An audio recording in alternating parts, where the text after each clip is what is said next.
Hi everyone, this is Lincoln. Today is 7th of January 2023, Saturday. Now 12:30. This time I want to talk about 테슬라. 테슬라에 대해서 말씀을 드리고 주식 투자를 어떻게 하면 좋을지 그런 거에 대한 것도 좀 말씀드리도록 하겠습니다. 토요일 지금 우리 재테크하고 영어회화 중상급 모임을 막 마치고 그 다음에 이제 같이 이제 오늘 주식 투자 철학에 관해서 얘기들을 좀 했거든요. 그래서 그런 거에 대한 얘기를 좀 나누고 최근 이제 테슬라가 주가 조정을 많이 겪고 있어서 좀 주식 투자자들이 어떤 식으로 접근하면 좋을지 그런 부분을 좀 말씀을 해드리도록 하겠습니다.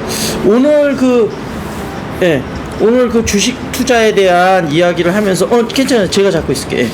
그 얘기를 좀 나눴는데 오늘 좀 본인이 느낀 점이라든지 지금 주식 투자하고 있는 본인의 어떤 철학이라든지 그런 걸 한번 조금 얘기해 줘 보시겠어요? 예. 네, 뭐 주위에 또 이렇게 주식 투자하신 분이 또 많이 있고 또 아까 우리 회원분들도 같이 말씀을 나눴는데 가장 중요한 거는 그래도 주식을 투자하는 데 있어서는 공부를 좀 해야 된다는 게 반드시 필수적이다.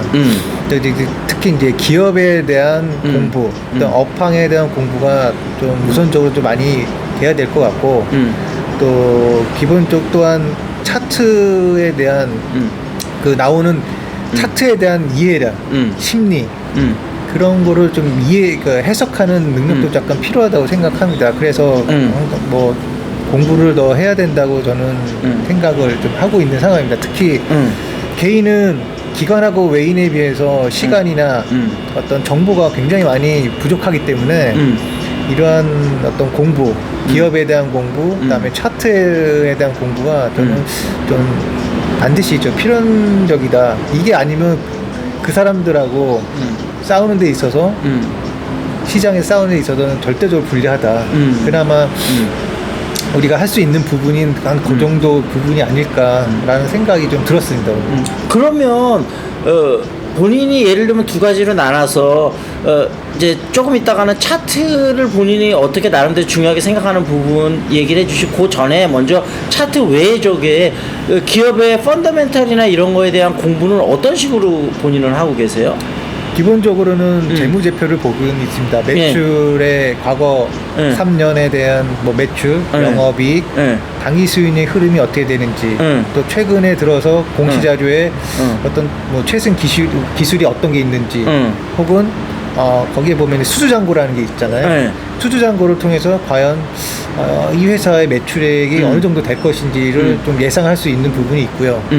또 기본적으로 우리가 이제 그렇다고 종목을 선정되었을 때 과연 이 종목이 어느 정도 주가 위치 저평가가 돼 있느냐 아니면 고평가가 돼 있느냐 좀 우리가 또 판단할 필요도 있지 않을까 생각하는데 근데 보통 이제 뭐 PBR이나 펄을 가지고 기준으로 하는데 저 같은 경우는 현금 유보율 현금은 어느 정도 이 회사가 가지고 있느냐 다른 건 몰라도 현금을 가지고 있는 회사야지만 그러니까 유보율이 높아야지 이 회사는 미래에 대한 투자를 계속 할 수 있다고 판단이 되어지거든요. 그럼 뭐 업종마다 다르긴 할 텐데 보통 본인은 유보율이 어느 정도 되는 회사면은 좀 만족을 하시는 편인가요? 보통 이제 코스피는 한 1000에서 2000, 코스닥은 한 3000 정도. 그 정도. 자기 자본금에 한 뭐 그 정도 있으면 투자 여력도 있고 또 미래에 대한 뭐 투자를 한다고 했을 때 그러면 투자할 가능성이 있구나, 리저너블하다라고 판단이 되어지고. 그러면 본인이 요즘 관심이 있는 회사 예를 들면 ISC나 롯데케미칼 그런 거가 현금 유보율이 어느 정도 되는지 혹시 기억하세요? 아니 그거는 좀 여기에 제가 뭐 파일을 정리를 해놓고 이렇게 보여주면서 해야 되는데 그런 상황이 아니니까 그렇죠. 그렇긴 한데 아마 두 종목은 일단 ISC 같은 경우는 전 재작년부터 좀 보았던 종목인데 반도체 소부장 기업 중에서 뭘 많이 생산하는 소켓 부분을 생산하고 거기서 뭐 세계적으로 마켓시가 제일 높은 기업인데 일단 제가 다른 기업에 비해서 반도체 업종에 비해서 가장 차트적으로 봤을 때 안정적이다. 안정적이다는 말은 그래도 일본 같은 주봉을 봤을 때 계속 우상향으로 가고 있다는 거. 어떤 저조한 또 이평선 즉 뭐 61선이나 뭐 21선에 내려왔을 때 반등을 할 수 있는 부분 그런 부분이 가장 이 주식에 대해서 제가 좀 관심 있는 부분이고 수급 또한 기관하고 외인이 아직은 엑짓하지 않는 상황이고 계속 홀딩하고 있는 부분이라서 좀 관심 있게 보고 있습니다. 아, 그러면 그 차트 분석에 있어서는 어떤 점을 좀 많이 보고 계신가요? 저는 차트를 보는 데 있어서는 주봉 차트를 좀 먼저 보고 있는 상황이고요. 차트에서 이제 거래량을 주로 첫 번째로 보고 왜냐하면은 차트가 만들어지는 순서는 거래량 다음에 봉 차트, 이평선 이런 순으로 이제 만들어지기 때문에 가장 중요한 거는 거래량이라고 볼 수가 있죠. 왜냐하면 거래량이 많다는 거는 그만큼 이 종목에 관심이 있다는 거고 또 내가 이 종목을 사서 이제 주가를 끌어올릴 수 있다라는 암시를 할 수 있는 부분이라고 생각되어지기 때문에 그러면은 보통 평균 거래량에서 얼마 정도 이상 되면은 좀 좋은 사인이라고 보통 보나요? 평균 20일 평균 거래량보다 한 300% 정도. 아, 그러니까 3배 정도 더 많으면 그러면은 이제는 누군가 들어와서 이 종목에 대한 관심이 있어 하고 좀 올릴 수 있겠구나. 그런 다음에 뭐 정보가 바로 나오지 않는다고 하면 공시나 아니면 뉴스를 찾아서 뭐가 있을까라는 꾸준히 추적 관리를 해야 되지 않나 생각이 듭니다. 일단 거래량을 먼저 체크를 하고 거래량이 좀 많다고 하면 그 다음에 아까 뭘 보신다 그랬었죠? 그런 다음에 이제 저는 수급을 보고 수급. 네네. 수급에서 과연 이제 누가 들어왔냐, 누가 들어왔냐, 기관인지 뭐 외인인지 이제 그런 거를 아무래도 기관이나 외인이 많이 들어오면 좋겠네요. 그러면 왜 이 사람들이 여기에 관심이 있어 하는지도 확인을 해봐야 되고. 그 그거까지 확인이 돼서 긍정적 사인이 나왔다. 그럼 그 다음에 뭘 보시나요?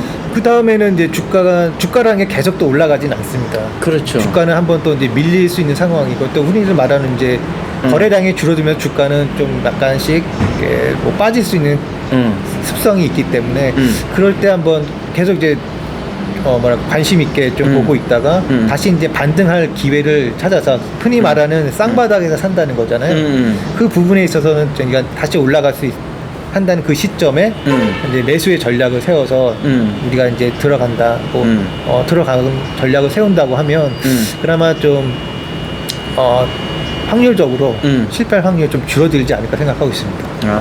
그러면 테슬라에 대한 거는 아까 이제 여기 우리 계신 분 중에 이제 테슬라에 좀 투자를 하고 계셔서 추가적으로 좀 더 살까 고민을 많이 하시던데 아까 차트를 좀 분석을 좀 간단하게 해주셨었잖아요.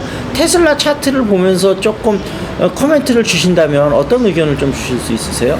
지금 관심 있으신 분들은 일단은 계속 관심 추적 정도로 해주시고요. 왜냐하면 지금 가장 중요하게 보는 이평선, 21선, 61선 이런 중요 선들, 이평선들이 지금 무하향으로 되고 있기 때문에 적어도 21선이 혹은 주봉 20주선이 우상향으로 수평각으로 누워졌을 때를 좀 기회를 보면서 분할 매수로 이렇게 접근하는 게 그나마 좀 좋고 사실 근데 수평각으로 돌아선 다음에도 수평각 유지가 꽤 한참 될 수도 있잖아요. 그렇죠. 왜냐하면은 하락폭이 워낙 크기 때문에 그게 반드시 다시 V자 반등은 어렵지 않을까라는 생각이 들거든요.